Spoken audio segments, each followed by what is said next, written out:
এটা অতি আনন্দৰ দিন।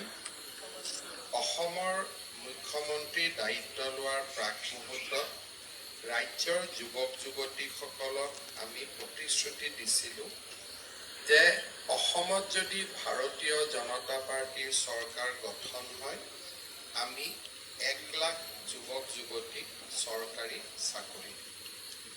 আজি মই আপোনালোকৰ ওচৰত অতি গৌৰৱেৰে ক'ব বিচাৰোঁ যে এই পৰ্যন্ত আমি 1,24,345 গৰাকী প্ৰাৰ্থীক চৰকাৰী পদত নিযুক্তি দিবলৈ সক্ষম হৈছোঁ।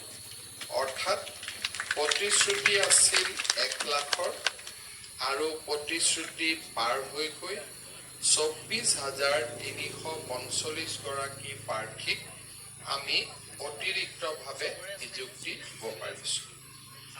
2021ত কোভিডৰ মহামাৰীৰ মাজতো আমি 4,779 গৰাকী প্ৰাৰ্থীক নিযুক্তি দিছিলোঁ। 2022 বৰ্ষত আমি 35,130 গৰাকী প্ৰাৰ্থীক নিযুক্তি দিছিলোঁ। 2023 বৰ্ষত আমি 55,593 গৰাকী প্ৰাৰ্থীক নিযুক্তি দিছিলোঁ আৰু 2024 বৰ্ষত আমি 28,843 গৰাকী প্ৰাৰ্থীক নিযুক্তি দিবলৈ সক্ষম হৈছোঁ। আজিৰ এই দিনটোত আমি অসম চৰকাৰৰ জনস্বাস্থ্য কাৰিকৰী বিভাগত 81 গৰাকী, গৃহ আৰু নগৰ পৰিক্ৰমা বিভাগত 201 গৰাকী আৰু আমাৰ ফৰেনচিক বিজ্ঞান সঞ্চালকালয়ত আমি 18 গৰাকী জ্যেষ্ঠ আৰু কনিষ্ঠ বৈজ্ঞানিকক নিযুক্তি দিবৰ বাবে ইয়াত সমবেত হৈছোঁ। জনস্বাস্থ্য কাৰিকৰী বিভাগত চিভিল, মেকানিকেল, ইলেক্ট্ৰিকেল আৰু কেমিকেল ইঞ্জিনিয়াৰ হিচাপে বিভাগত পাছ কৰা 81 গৰাকী সহকাৰী অভিযন্তাক নিযুক্তি দিয়া হৈছে। আমি সকলোৱে জানো যে এসময়ত অসমৰ অভিযান্ত্ৰিক মহাবিদ্যালয়বিলাকত এটা হতাশাৰ পৰিৱেশ বিৰাজ কৰিছিল। চাকৰি নাছিলে। বহু গৰাকী অভিযন্তা পৰীক্ষাত পাছ কৰি অসমৰ বাহিৰত বিভিন্ন কোম্পানীত নিযুক্তি ল'বলৈ তেওঁলোক যাবলগীয়া হৈছিল। কিন্তু যোৱা 3টা বছৰত অসমত আটাইতকৈ যদি বেছি নিযুক্তি হৈছে চিকিৎসক আৰু অভিযন্তা। লোক নিৰ্মাণ বিভাগ, PHC department, rural development department, সকলো ডিপাৰ্টমেণ্টতে আমি ইঞ্জিনিয়াৰ নিযুক্তি দিবৰ বাবে সক্ষম হৈছোঁ আৰু ইয়াৰ মূলতে হৈছে অসম চৰকাৰৰ মূলধনী ব্যয়। অৰ্থাৎ অসম চৰকাৰে যিমানেই ইনফ্ৰাষ্ট্ৰাকচাৰ বনাইছে সিমানে আমাক অভিযন্তাৰ প্ৰয়োজন হৈছে। অলপ আগতে PHC ডিপাৰ্টমেণ্টৰ সচিব আৰু মন্ত্ৰী ডাঙৰীয়াই অসমত গাঁও অঞ্চলত আমি বনাই থকা মেচিভ ৱাটাৰ ছাপ্লাই ইনফ্ৰাষ্ট্ৰাকচাৰৰ বিষয়ে আপোনালোকক উল্লেখ কৰিছে। প্ৰধানমন্ত্ৰী ডাঙৰীয়াৰ জল জীৱন মিছন আঁচনিৰ অধীনত আজি আমি প্ৰতিখন গাঁৱৰ প্ৰতিটো পৰিয়ালক টেপ ৱাটাৰ যি স্বাস্থ্যসন্মত তাক আমি দিবৰ বাবে প্ৰয়াস কৰিছোঁ আৰু ডিপাৰ্টমেণ্টত বহুবোৰ ইনোভেশ্যন হৈছে আৰু টেকনলজি, এই টেকনলজিৰ জৰিয়তে আমি সম্পূৰ্ণভাৱে স্বাস্থ্যসন্মত আৰু বিশুদ্ধ খোৱা পানী দিয়াৰ বাবে প্ৰচেষ্টা কৰিছোঁ। এতিয়া চৰকাৰৰ ব্যৱস্থা সফল হৈছে নাই হোৱা তাক আমি কেনেকৈ চাব পাৰোঁ। এসময়ত মই যেতিয়া স্বাস্থ্য বিভাগৰ মন্ত্ৰী আছিলোঁ 2006 আৰু 2008 চনত, তেতিয়া মোৰ আটাইতকৈ ডাঙৰ কাম আছিল ডায়েৰিয়াৰ বিপক্ষে যুঁজা।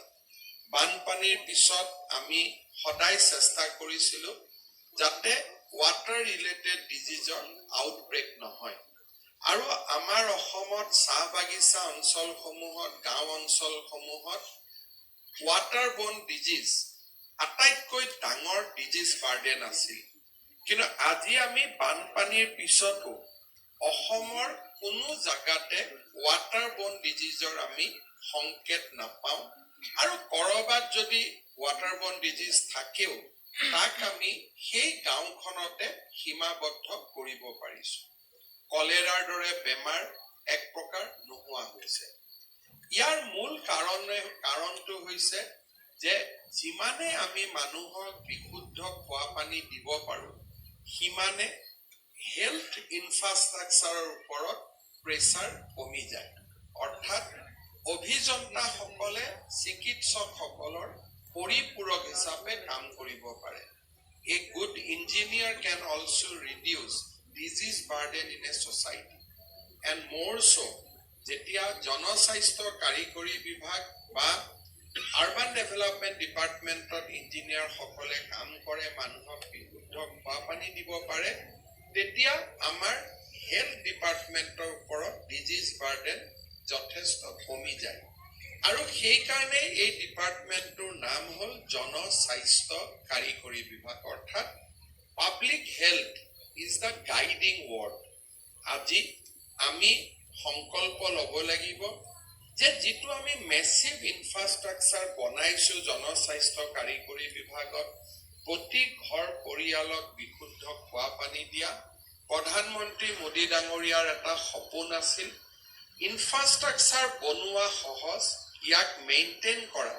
আৰু ইয়াক জীয়াই ৰখা এটা বহুত ডাঙৰ প্ৰত্যাহ্বান আজি আমাৰ ডিপাৰ্টমেন্টত যোৱা 3টা বছৰত আমি বহুত ইয়ং ইঞ্জিনিয়াৰ আমি নিযুক্তি দিছো মই বিশ্বাস কৰো যে আমি সকলোৱে একেলগে একেটা ধাৰাত কাম কৰি যি আমি মেচিভ ইনফ্ৰাষ্ট্ৰাকচাৰ বনাইছো তাক আমি বচাই ৰাখিব পাৰিম আজি আপোনালোক গুৱাহাটী মেডিকেল কলেজত আহিছে আপোনালোকে যদি মেডিকেল কলেজৰ পৰা ভঙাগড়লৈ যায় তাত দেখিব যে কিমান ডাঙৰ এখন ক্যান্সাৰ হস্পিটাল আছে উইথ নিউ আৰ্কিঅলজিক্যাল ল্যান্ডমাৰ্কস অলপ আগলৈকে যাওক তাত নিউৰলজিক্যাল সেন্টাৰ আছে নতুন বিল্ডিং আৰু তাৰ পৰাই যদি চকু দি অলপ দূৰলৈকে চাই ইকুৱেলি ইম্প্ৰেছিভ বিল্ডিং আমি বনাই আছো য'ত নেকি আমাৰ আন এটা সুপাৰ স্পেশালিটি হস্পিটাল আহিব অৰ্থাৎ আজি 3টা বছৰত অসমৰ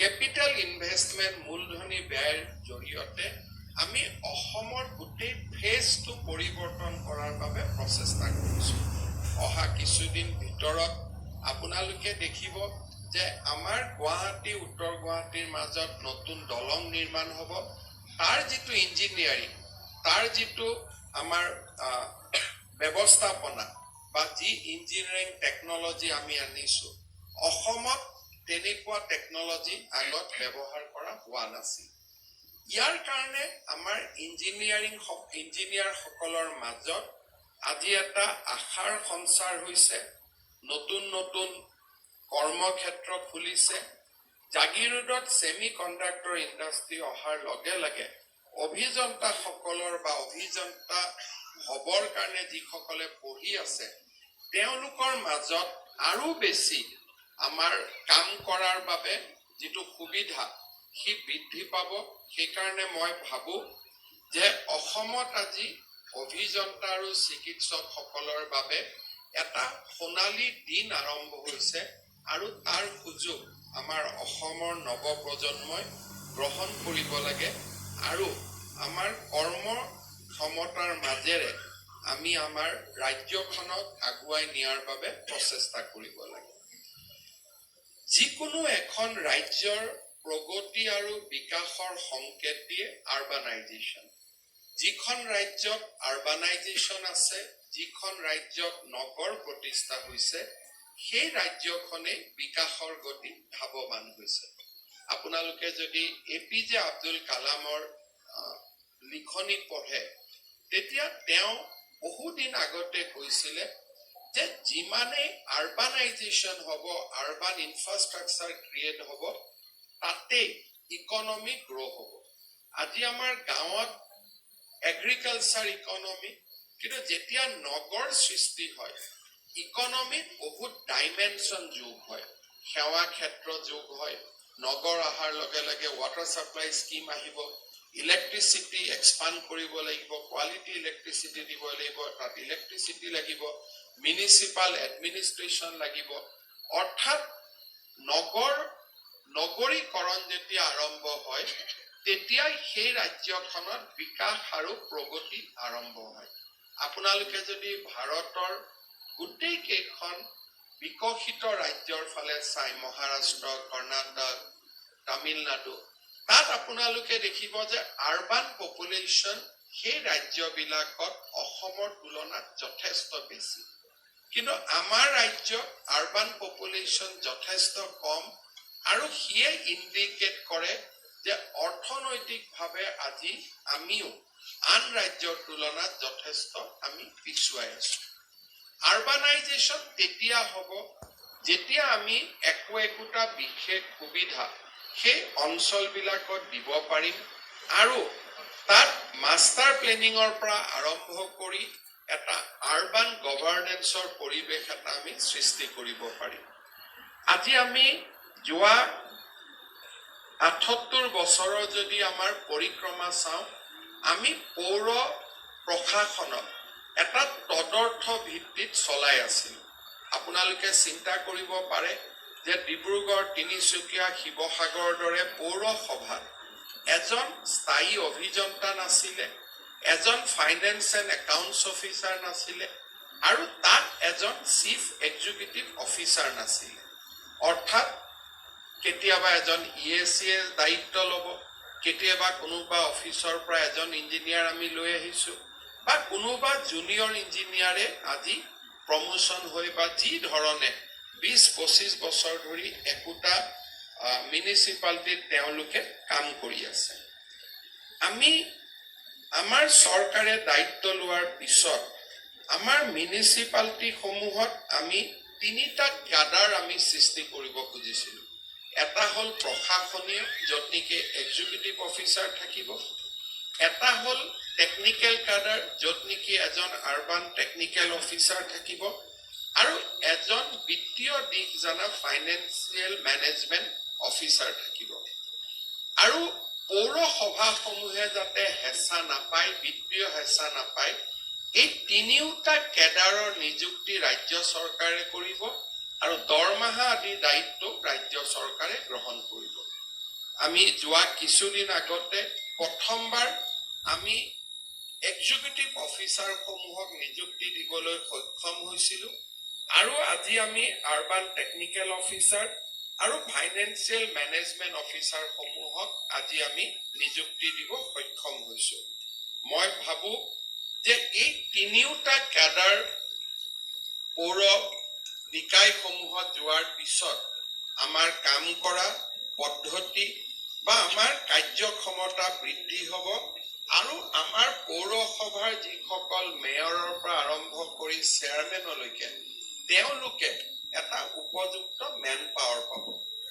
আৰু মই আশা কৰোঁ যে আজি আমাৰ দেশৰ ভিতৰতে এই ৩টা ক্যাডাৰ সৃষ্টিৰ ক্ষেত্ৰত আমাৰ ৰাজ্য চৰকাৰ দেশৰ ভিতৰতে আজি এটা অগ্ৰণী ভূমিকা ল'ব পাৰিছে। লাহে লাহে আমি এই ক্যাডাৰটোক আৰু শক্তিশালী কৰিম। প্ৰয়োজন সাপেক্ষে ডাঙৰ ডাঙৰ পৌৰসভাত এজন ফাইনেন্সিয়েল অফিচাৰ, এজন ইঞ্জিনিয়াৰ যথেষ্ট নহয়। লাহে লাহে আমি ইয়াক আৰু শক্তিশালী কৰাৰ বাবে প্ৰচেষ্টা কৰিম। কিন্তু এটা সুন্দৰ আৰম্ভণি আজি আমাৰ নগৰ উন্নয়ন বিভাগত কৰা হৈছে। মই এই 2টা প্ৰয়োগৰ কাৰণে জনস্বাস্থ্য কাৰিকৰী বিভাগৰ মন্ত্ৰী জয়ন্ত মল্ল বৰুৱা আৰু নগৰ উন্নয়ন বিভাগৰ মন্ত্ৰী অশোক সিংহাল ডাঙৰীয়াক অভিনন্দন জনাইছোঁ। আৰু মই বিশ্বাস কৰোঁ যে আজি নিযুক্তি পোৱা যুৱক যুৱতীসকলে আমি যি উদ্দেশ্যেৰে চৰকাৰলৈ এটা নতুন যুৱ শক্তিক আকৰ্ষণ কৰাৰ বাবে প্ৰচেষ্টা কৰিছোঁ, তাত যাতে আমি সফল হ'ব পাৰোঁ। এই গোটেইকেইটা নিযুক্তিৰ এটা হলমাৰ্ক হ'ল মেৰিট, মেধাৰ ভিত্তিত নিযুক্তি। এতিয়া বহু সময়ত নিযুক্তি পোৱা ল'ৰা ছোৱালীবিলাকে কেতিয়াবা তেওঁলোকৰ হোৱাটছআপ, ফেচবুক গ্ৰুপত আলোচনা কৰে যে আমি মেৰিটত নিযুক্তি পাইছোঁ, গতিকে আমি কাৰো ওচৰত দায়বদ্ধ নহয়। মই কথাটো ওলোটাকৈ কম যে ৰাজনৈতিকভাৱে নিযুক্তি দিব আটাইতকৈ সহজ। কাৰণ আজি যদি ইয়াত বহি থকা 200 জন মানুহৰ পৰা মই 5-5 লাখ টকালৈ নিযুক্তি দিলোহেঁতেন, মোৰ দুই ধৰণে উপকাৰ হয়। এটা, মোৰ দলৰ কাৰ্যকৰ্তাসকলক নিযুক্তি দিব পাৰিলোহেঁতেন আৰু 5-5 লাখ টকাও ঘৰত আহিলেহেঁতেন। এতিয়া মেধাৰ ওপৰত নিযুক্তি দিব যাওঁতে আমি দুটা ত্যাগ কৰিব লাগে। এটা ত্যাগ কৰিব লাগে যে আমি টকা পইচা যিটো লক্ষী ঘৰত আহিব লাগিছিল তাক বিদায় দিব লাগে, যে আমাক লক্ষী নালাগে, আমাক সৰস্বতী লাগে। প্ৰথম আমি লক্ষীক বিদায় দিব লাগে। দ্বিতীয়তে, আমাৰ ৰাজনৈতিক জীৱনত আমাৰ লগত শুৱে বাৱে কাম কৰি থকা বহুত মানুহক প্ৰতিটো নিযুক্তিৰ পিছতে আমি হেৰুৱাব লাগে। আজি আমাৰ লগত যিমানবোৰ ইঞ্জিনিয়াৰ আছিলে মোৰ সমষ্টিত, জয়ন্ত মল্ল বৰুৱা সমষ্টিত, অশোক সিংগালৰ সমষ্টিত, আমাৰ যদি কোনোবা কাৰ্যকৰ্তাৰ ঘৰত ল'ৰা ইঞ্জিনিয়াৰ হৈছে, ইণ্টাৰভিউ দিছে, কাগজখন দি থৈ গৈছিল, চাকৰি দিব পৰা নাই, আজি যেতিয়া মই কথাখিনি কৈ গৈ আছো, তেওঁ ঘৰত বিজেপিৰ পৰা পদত্যাগ পত্ৰখন লিখি আছে। দুইটা কাম একেলগে হৈ আছে সমান্তৰাল ভাৱে, যে আমি কিয় বিজেপি কৰিব লাগে। যেতিয়া আমি কওঁ যে নহয় আমি মেধাত দিব লাগে, তেতিয়া কয় কংগ্ৰেছেতো মেধাত দিয়া নাছিল, আপোনালোকে কিয় মেধাত দিব লাগে। অৰ্থাৎ আগৰ আমাৰ পৰিৱেশ কি আছিল, আজি আমাৰ পৰিৱেশ কেনেকে আমি পৰিৱৰ্তন কৰিছো।